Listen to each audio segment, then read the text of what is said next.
चेंबूर अपघाताप्रकरणी स्थानिक नगरसेविका आहेत, त्यांचे पती आपल्यासोबत आहेत. सर, काय सांगाल, ज्या पद्धतीने हा अपघात झाला, हा नेमका किती वाजता झाला, किती जण त्या ठिकाणी जखमी झालेत, काय तुम्हाला आतापर्यंतची माहिती मिळाली? हा अपघात साधारणतः आज सकाळी 9:45-10च्या दरम्यान झाला.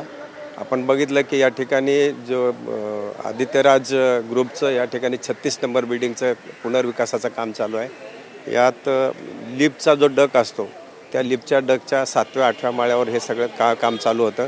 फरांची केवळ बांधली होती, म्हणजे लिफ्टचा डक पूर्णतः खाली कुठल्याही प्रकारचा अडथळा न येणार असा तो पॅसेज असतो.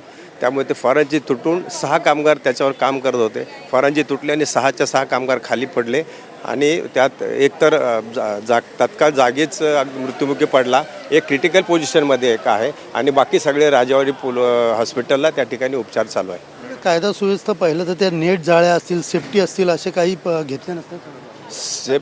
कुठल्याच प्रकारचे सेफ्टी मेजर्स वाटतात, त्यांना सेफ्टी ब्लेडसुद्धा देण्यात आलेले आहेत. अशा प्रकारचं हे सगळं बेमुरतपणे विकास केवळ नफा कमवण्यासाठी लोकांच्या जीवनाचे खेळतात. एकंदरीत आपण पाहिलं तर स्थानिक नगरसेविका देखील या ठिकाणी आलेल्या आहेत आणि ज्या पद्धतीने हा अपघात झालेला आहे, या अपघाताची माहिती जी आहे ते या ठिकाणी घेतलेले दिसून येत आहेत. आणि स्थानिक आता मुंबई महानगरपालिका यांचे महापौर हे देखील या ठिकाणी आलेले आहेत. इमारतीची पाहणी जी आहे ते महापौरकडनं केली जात आहे.